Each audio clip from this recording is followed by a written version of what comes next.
Tapos ngayon tutulugan mo para kayong naging sarcastic dito. Wag, bastusan yan. Wag mo kami bastusin dito. You don't have the right. Kahit na bilyonaryo ka, hindi ka exempted. Okay? Magpakatino ka. Gumising ka, dilat mo mata mo. Bato wag pa victim, harapin investigasyon ng ICC. Hinamon ni Kabataan Party List, Representative Raul Manuel si Senior Ronald de la Rosa na huwag maduwag at harapin ang investigasyon kaugnay ng War on Drugs campaign ng Administrasyong Duterte. Pa-victim masyado.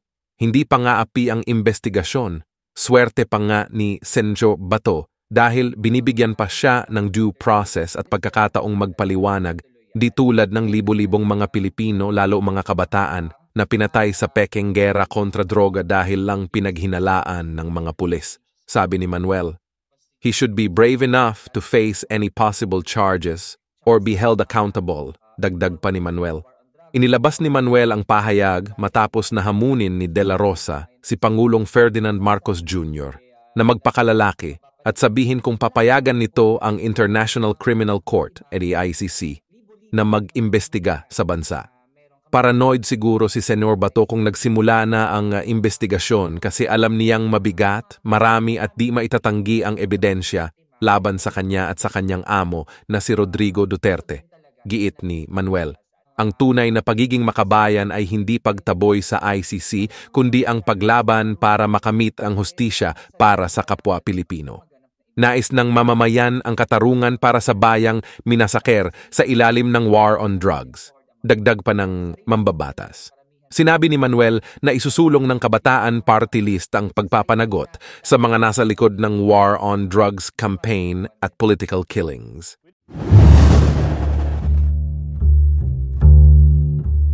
Ayoko na kasi siya pahabain.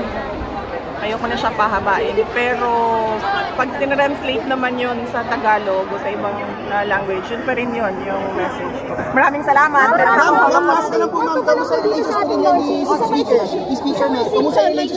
Yes ma'am, opo. Napakahalaga.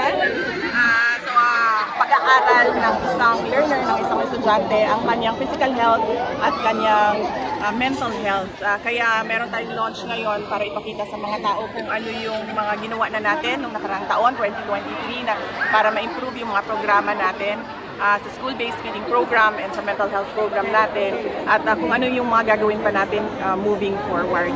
Dapat maintindihan ng lahat na kailangan natin suportahan ang ating mga kabataan, hindi lang sa academics nila, kasama na yung sa kanilang mental health at sa kanilang nutritional. Ma'am, kamusta po? Ma'am, matataas ngayon yung budget. Ma'am, ano po ba ang kakaiba ngayon sa mental health program at saka sa school feeding program? Kasi matataas po yung budget compare last year. Yes, opo. Kasi nga meron tayong recognition na napakahalaga ng well-being, overall well-being ng isang learner. Nakaka-apekto din kasi yung gutom ang isang bata na pumapasok sa paaralan, nakaka-apekto sa kanyang pag-intindi at pag-aaral. Kaya pinaglaban namin na dumoble ang budget ng school-based feeding program natin at saka dumoble din yung budget natin for mental health programs natin. Ma'am, kamusta po yung relationship with Speaker Romualdez na po? One last na lang po, ma'am. Kamusta po relationship niyo with Speaker Romualdez? Sa tingin mo, kamusta kaya relasyon namin dalawa? Well, sinabi naman po ni Speaker na you're okay naman po in previous interviews, pero ano po ma'am, just to make it short and simple lang po. Oo. The very best description and comment kung ano ang relasyon namin ni Speaker Martin Romualdez is galing kay Senator Amy Marcos. Marami ang hindi nakakaintindi kung bakit inaatake mo ang kaalyado ng administrasyon. May kinalaman po ba yung issue with Speaker sa binanggit po ninyo that you're intending to run in the next election? Hindi ako makaspekulate kung anong iniisip ni Speaker Martin Romualdez. Hindi ko siya kilala na nang malalim. Hindi malalim yung pagkakaibigan namin para makapag-speculate ako kung anong iniisip. Ma'am, panawagan na lang po natin sa Congress na kinukunan po daw ng budget yung Davao City. Sabi po ng kuya po natin si Kong Pulong po. Oo. Siya siguro ang the best person na maka-explain kung ano yung nangyari sa budget ng Davao City. May comment doon kay PRRD, sabi huwag na tumakbo ng president. Si PRRD, hindi kami nagkikita, hindi kami nagkausap ni President Duterte. Ma'am, regarding lang po the budget last year kulang po ba yung budget kaya ngayon halos more than double? And for this year, sapat na po ba yung Yes, sir. Dito. So dapat meron ka ng kopya ng dokumento Sir, yun. we are trying to get the physical documents, Your Why? Honor, because- Ba't wala kayong physical document na yun? Sir, the Register of Deeds transferred from one office to another. Therefore, sir, the documents were left on a separate area because the Oo nga, RD pero office can no we've longer been having this accommodate. hearing for a long time. Nakailang hearing na tayo. At alam nyo, yung dokumentong yun ay very important. So sana, hinanap nyo na yun at dala nyo na. Yes, sir. Well, yes, Mahirap kasi ito, itutulak mo si Atty. Rotakio at patay disease na. So kaya tinatanong kita, para sa iyo, yung ginawang desisyon ni Atty. Rotakio ay mali ba? Sabi mo, you still have to see the documents. Sinambit mo na rin ng pangalan niya. Sana meron ka ng dokumento patungkol doon. Sir, the transfer was not something I anticipated to be questioned, Your Honor. Why not? Pinag-uusapan natin dito tungkol dun sa ano. Yes, sir. But Your Honor, rest assured that I've already started asking my records officer to locate the certified true copy since last year, Your Honor. Attorney Maranan? Thank you, sir. Sir, as Attorney Garcia said, even assuming if there is no TRO... Excuse me, Mr. Consunhi, please, huwag kayong matulog dito. Please, wala kami binibaby dito. Hindi porket bilyonaryo ka, tutulugan mo kami. Don't do that. Pambabastos yan. Hindi pa ako natutulog. No, nakita kita, tutulog kayo. Huwag ka. Meron dito mga napinempyado na napakatagal na. Tapos ngayon, tutulugan mo para kayong naging sarcastic dito. Huwag. Bastusan yan. Huwag mo kami bastusin dito. You don't have the right. Kahit na bilyonaryo ka, hindi ka exempted. Okay? Magpakatino ka. Gumising ka. Dilat mo mata mo. Go ahead, Attorney Maranan. Thank you, sir. As bigyan natin ng coffee. Comsec, bigyan natin ng coffee. Anong gusto niyo? Black or cream? Okay, bigyan. Para magising to. Go ahead, Attorney Maranan. we agree with Attorney Garcia that if a title is canceled and transferred in the name of another of the new registered owner, then the annotations on the previous title should be included in the new title. It should be carried over to the new title.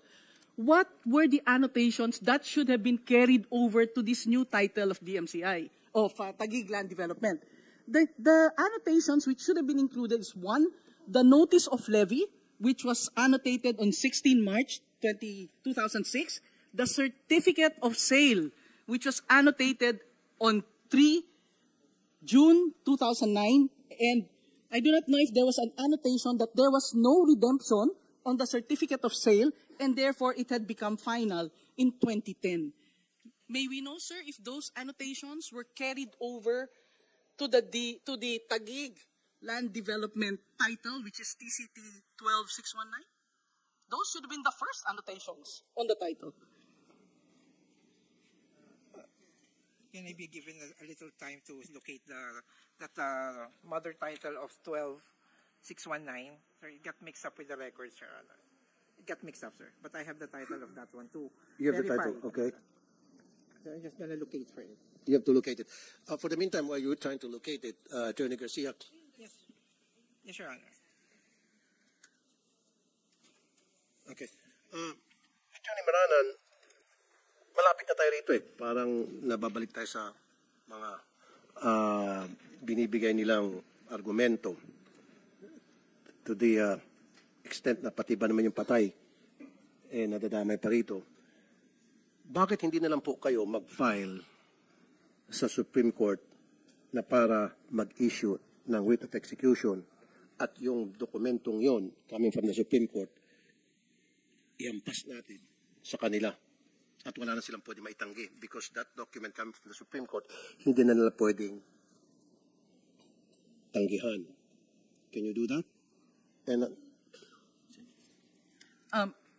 I personally am not counsel of record in that case. So the one who has to file a writ of execution, which frankly, the notice, the entry of judgment says it's executory. So we will coordinate, sir, with the counsel of record. And if the counsel of record is no longer available, then we will enter our PLs to find. Nagmamatigas nga sila. Gusto ko silang makorner, gusto ko silang makahon, if you will. Para wala na silang reason pang ibigay wala na silang iba pang palusot na ibigay. Because they're using that excuse na we need a writ of execution from the Supreme Court. Sinabi nito, tama? Okay. Now, can you not go to the Supreme Court, since meron naman desisyon ng Supreme Court pertaining to this case, sasabihin nyo na, Your Honor, may we request a writ of execution dito sa inyong decision. And I'm sure mag-i-issue yung Supreme Court. Once the Supreme Court issue that, then ibibigay natin sa kanila at wala na silang pwedeng idahilan pa siguro. Yes, sir. My law partner, Attorney Santos, we checked the rules, sir. There is no such thing as a writ of execution in the Supreme Court. A writ of execution is issued by lower courts. So, sir, kaya nga executory na to eh. There is no writ of execution in the Supreme Court. So, Okay, so who should be issuing the writ of execution in this case? The lower court, NLRC. NLRC, issue, NLRC. Hindi. Excuse me, Senator Rafi. You have already answered that you already issued a writ of execution. Am I correct? Yes po, I think it was issued way back 2006 Yes. pa po yata. Yes. So, would it suffice that the lower courts, meaning the NRC, had already issued a writ of execution? Your Honor, what they get their Entry of judgment from the SC, they get the decision, then they attach their writ of execution. Again, sir, we would really like to oblige immediately, but it's in the processes of the LRA that we have the writ. So then they can just... Mr. Chair, excuse me. NLRC, listen. Mag-issue kayo ng panibagong writ of execution emanating from the decision, latest decision of the Supreme Court, and then ihampas natin dito sa dalawang to. How's that? Para matapos na. Sige po, dalhin ko po rin sa arbiter na nag-iisip. Exactly. Gamitin niyo itong decision ng Supreme Court, mag-issue kayo ng panibagong writ of execution kasi yung dating writ, hindi na ino-honor. Okay? Issue another writ, naka-attach itong decision ng Supreme Court, ibigay sa kanila. Now, pag nangyari yun, ano action nyo? Sir, we will comply with it. Good. Tapos ang boxing. If I may, Mr. Senator. Ganito po, no? Ang nakakapagtaka lamang po, kasi po ang NLRC po, Sir, excuse me. No, ayokong pahabain na to. Sige po. Yung kinakahon ko na nga sila eh. Ngayon binibigyan mo sila ng another exit. Reason na para pahabain pa to eh. Siyempre, magsasalita ka, meron silang pangkontra tuwing magsasalita ka. Para wala silang masabi pa, sasabihin mo, yes, we will issue a writ of execution base dun sa desisyon ngayon ng Supreme Court at ibibigay natin sa kanila at kasasabi lang niya, oo. Tapos. Sige po. Okay. When can we expect you to issue the writ of execution? Ang kaso po, itong kasi ay nasa labor arbiter po. So, ipaparating ko po sa labor arbiter ang... Do you have a timetable for it? Pagkarating ko po ng opisina, sasabihan ko na po sa kanya. Please inform this committee of the course of action that you will take. Sige po. For the second time, Attorney Garcia, so once na nakapag-issue na siya ng writ of execution na hinihiling nyo, then tutuparin nyo na. Yes, sir. Na yung pagka-cancel. Yes, ng sir. title. Okay. Tapos na. Dugtong nyo pa. Baka lang tayo mapapahaba. Okay na. Pwede, sir. Ang fear lang po namin, sir, is kung gumawa po ng alias writ or second writ of execution, baka naman ho, yun ang sasabihin nilang bago at iaakyat na naman ho kung saan-saan. Okay. Whereas po, as I understand yung sinabi po ni Attorney Garcia, ang kailangan nila is the original writ, certified true copy, Okay. yung notice of judgment, at saka yung decision ng Supreme Court.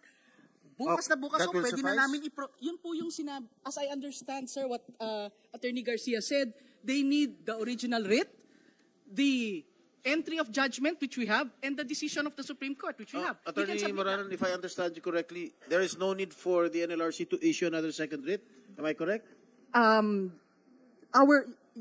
Yes, sir. Because my worry, sir, our worry is, alam niyo man ho, ang problema ho, lawyers can be very creative eh. Baka ho yung second writ of execution, Well, I understand. ay aakyat